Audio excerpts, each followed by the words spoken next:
Les aventures de Sherlock Holmes d'Arthur Conan Doyle, partie 8, La bande mouchetée, suite. Il n'y a pas un chat dedans, par exemple ? Non, quelle étrange idée. Eh bien, regardez ceci. Il prit une petite soucoupe de lait qui se trouvait sur le haut du coffre. Non, nous n'avons pas de chance, mais il y a un guépard et un babouin. Ah oui, naturellement. Eh bien, un guépard, ce n'est ni plus ni moins qu'un gros chat, or une soucoupe de lait comme celle-ci ne suffirait guère, je pense, à contenter un chat. Il y a encore un point que je désirerais tirer au clair. Il s'accroupit devant la chaise en bois et en examina le siège avec la plus grande attention. « Merci, voilà qui est bien réglé, dit-il en se levant et en remettant sa loupe dans sa poche.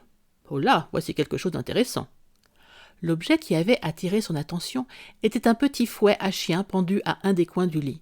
Il était toutefois roulé et noué de façon à former une boucle.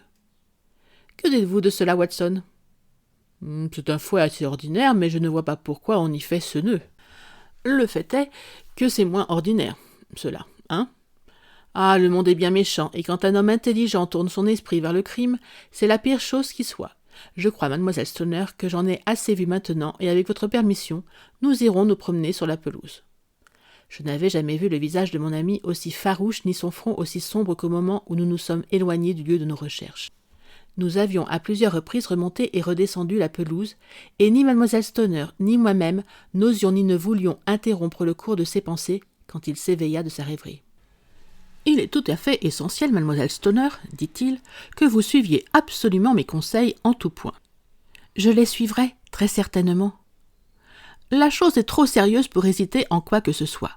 Votre vie peut dépendre de votre obéissance. »« Je vous assure que je suis tout entre vos mains. » « Et d'abord, il faut que mon ami et moi nous passions la nuit dans votre chambre. » Mademoiselle Stoner et moi nous le regardâmes, étonnés. « Oui, c'est nécessaire. Laissez-moi m'expliquer. Je crois que c'est l'auberge du village de l'autre côté, là-bas. »« Oui, c'est la couronne. »« Très bien. Vos fenêtres doivent être visibles de là-bas. »« Certainement. » « Il faudra vous enfermer dans votre chambre en prétextant un mal de tête quand votre beau-père reviendra. Puis, quand vous l'entendrez entrer dans sa chambre pour la nuit, vous ouvrirez les volets de votre fenêtre. Vous soulèverez la barre et vous mettrez votre lampe là. Ce sera un signal pour nous, et alors, avec les objets dont vous pouvez avoir besoin, vous vous retirerez dans la chambre que vous occupiez avant. Je ne doute pas qu'en dépit des réparations, vous ne puissiez vous y installer pour une nuit. Oh, certes, bien facilement. Pour le reste, vous n'avez qu'à nous laisser faire. Mais que ferez-vous ? Nous passerons la nuit dans votre chambre et nous chercherons la cause de ce bruit qui vous a dérangé. Je crois, monsieur Holmes, que vous avez déjà votre idée bien arrêtée, dit mademoiselle Stoner en posant sa main sur le bras de mon camarade. Peut-être bien, mais par pitié, dites-moi ce qui causa la mort de ma sœur. Avant de parier, je voudrais avoir des preuves plus évidentes. Vous pouvez du moins me dire si je ne me trompe pas et si elle est effectivement morte d'une frayeur subite ? Non, je ne le crois pas. Je crois qu'il doit y avoir eu une cause plus tangible. Et maintenant, mademoiselle Stoner, il faut que nous vous quittions, car si le docteur Roylott, en rentrant, nous voyait, notre voyage serait inutile. Au revoir et soyez courageuse, car si vous faites ce que je vous ai dit, vous pouvez être sûr que nous écarterons les dangers qui vous menacent. Sherlock Holmes et moi, nous n'eûmes aucune difficulté à louer 2 chambres à l'auberge de la Couronne. Ces pièces se trouvaient à l'étage supérieur, et de notre fenêtre, nous découvrions nettement la grande porte de l'avenue et l'aile habitée du manoir de Stockmoran. À la tombée de la nuit, nous vîmes le docteur Grimesby Roylott passer en voiture. Son énorme carrure se détachait nettement à côté de la mince silhouette du garçon d'écurie qui conduisait. Celui-ci éprouva quelques difficultés à ouvrir les lourdes portes, et nous entendîmes le rugissement enroué de la voix du docteur, en même temps que nous le voyions agiter un poing menaçant. La voiture entra, et quelques minutes après nous vîmes, provenant d'une des pièces où l'on avait allumé une lampe, une lumière soudaine jaillir parmi les arbres. « Savez-vous bien, Watson, dit Holmes, tandis que nous étions assis tous deux dans l'obscurité qui commençait, que j'éprouve quelques scrupules à vous emmener ce soir. Il y a nettement un élément de danger. » « Puis-je vous être utile ? » ?»« Votre présence peut être inappréciable. »« Alors c'est réglé, je viendrai. »« C'est très gentil de votre part. » « Vous parlez de danger. Vous avez évidemment vu dans ces chambres plus de choses que je n'en ai aperçues. »« Non, mais j'imagine que j'en ai tiré plus de déductions que vous. Vous avez, je pense, vu tout ce que j'ai vu. » « Je n'ai rien vu de remarquable, sauf ce cordon de sonnette, et j'avoue que trouver sa raison d'être passe mon imagination. Vous avez aussi vu la prise d'air. Oui, mais je ne pense pas que ce soit une chose extraordinaire que d'avoir une petite ouverture entre deux chambres. Celle-ci est si minuscule qu'un rat y pourrait à peine passer. Je savais avant de venir à Stoke-Moran que nous trouverions une prise d'air. Mon cher Holmes! Oui, je le savais. Vous vous rappelez que dans son récit, elle nous a dit que sa sœur pouvait sentir le cigare de Roylott. Or cela, tout naturellement, suggère tout de suite qu'il doit exister une communication entre les deux pièces. Ce ne pouvait être qu'une petite ouverture, autrement on en aurait tenu compte lors de l'enquête du coroner. J'ai donc diagnostiqué une prise d'air. Mais quel mal peut-il y avoir à cela? Eh bien, il y a au moins une curieuse coïncidence de date. On établit une prise d'air, on installe un cordon et une dame qui couche dans le lit meurt. Cela ne vous frappe pas? Jusqu'ici, je ne peux encore voir aucun rapport. N'avez-vous rien observé de très particulier à propos de ce lit? Non. Il a été fixé au plancher par des fiches de fer. Avez-vous jamais vu un lit assujetti comme cela? Je ne saurais prétendre que j'en ai vu. La dame ne pouvait bouger son lit. Il fallait qu'il demeure toujours dans la même position par rapport à la prise d'air et à la corde, que nous pouvons l'appeler ainsi puisqu'il est clair qu'il n'a jamais été question d'un cordon de sonnette. « Holmes !» m'écriai-je, « il me semble voir vaguement à quoi vous faites allusion. Nous arrivons juste à temps pour prévenir un crime horrible et raffiné. » Assez raffiné et assez horrible, oui. Quand un médecin fait le mal, il est le premier des criminels. Il a le nerf et il a la science. Cela s'est déjà vu. Mais les coups que frappe cet homme sont plus subtils et profonds que tous ceux de ses confrères devenus criminels avant lui. Toutefois, Watson, je crois que nous pourrons frapper plus profondément encore. Mais nous aurons bien assez d'horreur d'ici que la nuit ne soit terminée. De grâce, fumons une pipe tranquillement et pendant quelques heures tournons nos pensées vers des choses plus réjouissantes. Vers 9 heures, la lumière parmi les arbres s'éteignit et tout devint noir dans la direction du manoir. 2 heures s'écoulèrent encore, lentement, puis tout à coup, exactement au premier coup de 11 heures, une lumière brillante s'alluma juste en face de nous. « Cette fois, c'est notre signal, » dit Holmes en se levant vivement. « Il vient de la fenêtre du milieu. » Il échangea en passant quelques paroles avec l'aubergiste pour lui expliquer que nous allions rendre une visite tardive à quelqu'un que nous connaissions et que nous y passerions peut-être la nuit. Un instant après, nous étions sur la route obscure. Un vent froid nous soufflait au visage et une lumière scintillant en face de nous dans les ténèbres nous guidait vers notre sombre mission. Nous n'eûmes guère de difficulté pour entrer dans le domaine, car des brèches que personne n'avait songé à réparer s'ouvraient dans le vieux mur du parc. En nous avançant parmi les arbres, nous avions atteint et traversé la pelouse, et nous allions passer par la fenêtre quand, d'un bosquet de lauriers, surgit quelque chose qui ressemblait à un enfant hideux et difforme. L'étrange créature se jeta sur l'herbe en se tordant les membres, puis soudain, traversant la pelouse en courant, se perdit dans l'obscurité. « Grand Dieu !» murmurai-je, « vous avez vu ?» Holmes fut sur le moment aussi étonné que moi. Dans sa surprise, sa main se referma sur mon poignet comme un étau, puis il se mit à rire en sourdine et approcha ses lèvres de mon oreille. « Charmant séjour !» murmura-t-il. « C'est le babouin. » J'avais oublié les étranges animaux favoris du docteur. Il y avait aussi un guépard. Du coup, j'avoue que je me suis senti l'esprit plus à l'aise quand, après avoir suivi l'exemple de Holmes en ôtant mes souliers, je me trouvais dans la chambre à coucher.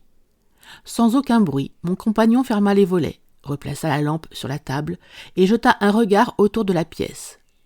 Tout était tel que nous l'avions vu dans la journée. Alors, s'étant glissé jusqu'à moi la main en cornet, il me murmura de nouveau à l'oreille, si bas que je pouvais tout juste distinguer les mots. « Le moindre bruit serait fatal à nos projets. » De la tête, je fis signe que j'avais entendu. « Il faut que nous restions assis sans lumière. Il la verrait par le trou d'aération. » J'acquiesçai de nouveau. « Ne vous endormez pas, votre vie même en dépend. Gardez votre revolver tout prêt pour le cas où nous en aurions besoin. Je demeurerai assis à côté du lit et vous sur cette chaise-là. » Je pris mon revolver et le plaçai sur le coin de la table. Holmes avait apporté une canne longue et mince qu'il plaça sur le lit à côté de lui. Près de la canne, il posa une boîte d'allumettes et un bout de bougie. Puis il tourna la mèche de la lampe et nous fûmes dans l'obscurité. Comment oublierai-je jamais cette veillée terrible? Je ne pouvais entendre aucun bruit, pas même le souffle d'une respiration. Et pourtant, je savais que mon compagnon était assis, les yeux grands ouverts, à quelques pieds de moi, dans un état de tension nerveuse identique au mien. Les volets ne laissaient pas percer le moindre rayon de lumière, et nous attendions dans une obscurité absolue. Du dehors venait parfois le cri d'un oiseau nocturne, et une fois, sous notre fenêtre même, un gémissement prolongé comme celui d'un chat vint nous dire que le guépard était bien en liberté. Très loin, nous pouvions entendre les coups graves de l'horloge de la paroisse qui retentissaient tous les quarts d'heure. Comme il semblait long ces quarts d'heure. Minuit sonna, puis 1 heure, puis 2, puis 3, et nous étions toujours assis là à attendre en silence ce qui pourrait arriver. Soudain, une lueur momentanée apparut dans la direction de la bouche d'air. Elle s'évanouit tout de suite, mais une forte odeur d'huile qui brûlait et de métal chauffé lui succéda. On venait d'allumer une lanterne sourde dans la chambre voisine. Je perçus le bruit d'un mouvement très doux, puis tout fut de nouveau silencieux, bien que l'odeur se fît plus forte.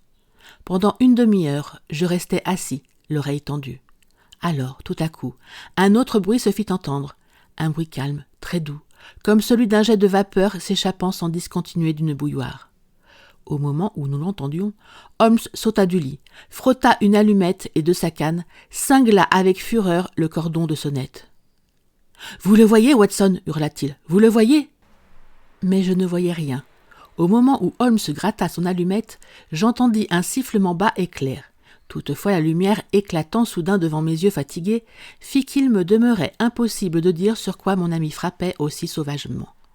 Je pus voir pourtant que son visage, rempli d'horreur et de dégoût, était d'une pâleur de mort.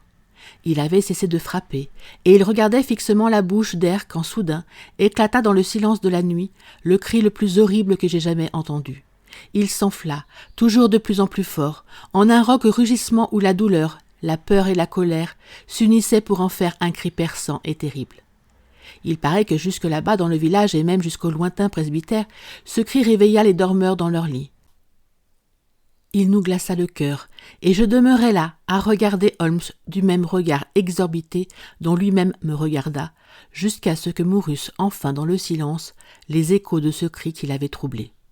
« Qu'est-ce que cela signifie » haletai-je. « Cela signifie que tout est fini, » répondit Holmes, « et peut-être après tout en est-il mieux ainsi.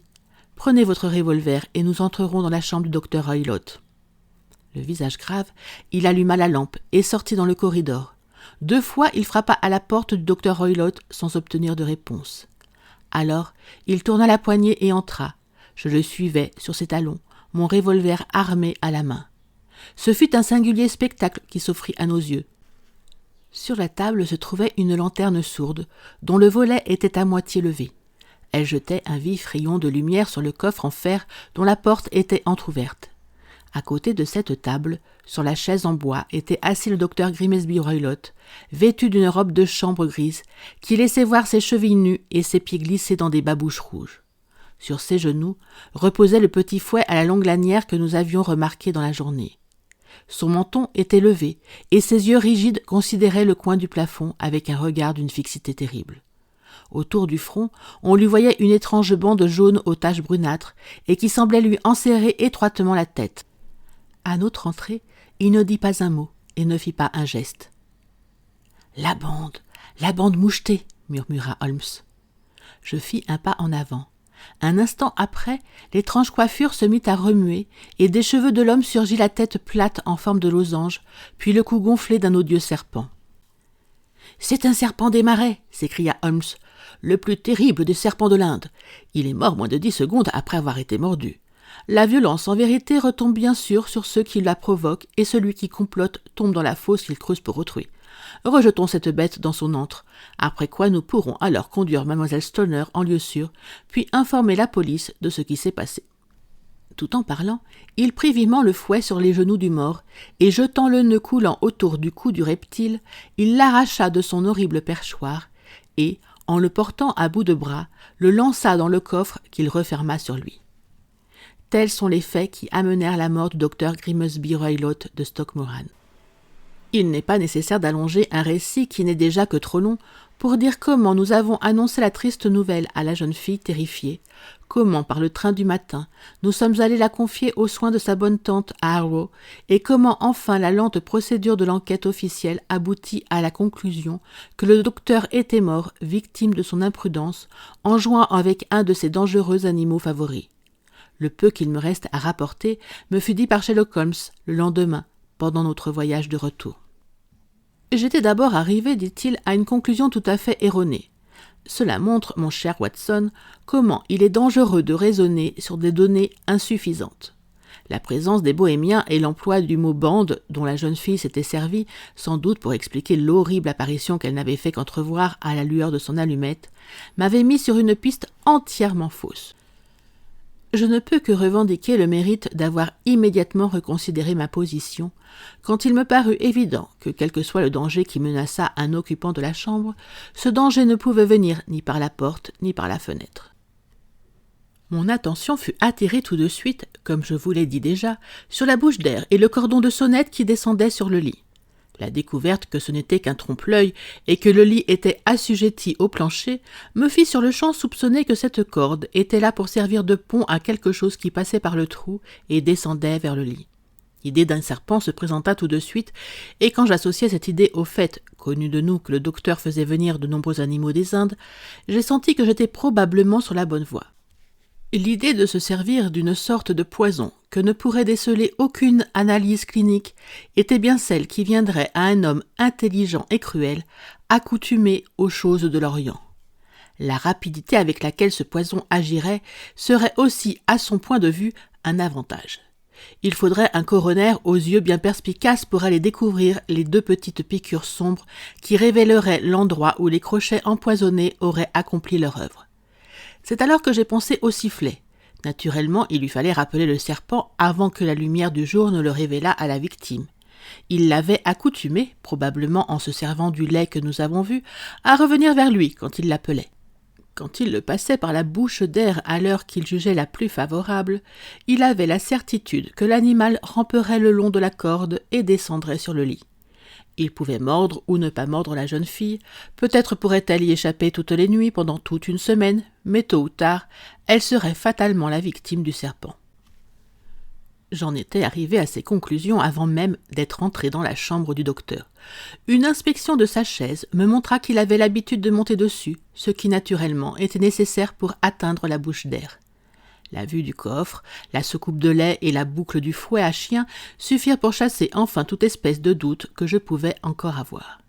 Le bruit métallique entendu par Mlle Stoner était manifestement dû au fait que le beau-père fermait en toute hâte la porte du coffre sur son dangereux locataire. Ayant ainsi bien arrêté mes idées, vous savez les mesures que j'ai prises pour les vérifier. J'ai entendu siffler le serpent, tout comme, je n'en doute pas, vous l'avez vous-même entendu. J'ai tout de suite allumé et je l'ai attaqué. Avec ce résultat que vous l'avez refoulé par la bouche d'air.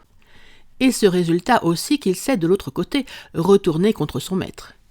Quelques-uns de mes coups de canne ont porté et ils ont réveillé si bien sa nature de serpent qu'il s'est jeté sur la première personne qu'il a rencontrée. Il n'y a pas de doute que je ne sois ainsi indirectement responsable de la mort du docteur Grimesby Roylott. Mais je crois pouvoir affirmer, selon toute vraisemblance, qu'elle ne pèsera pas bien lourd sur ma conscience.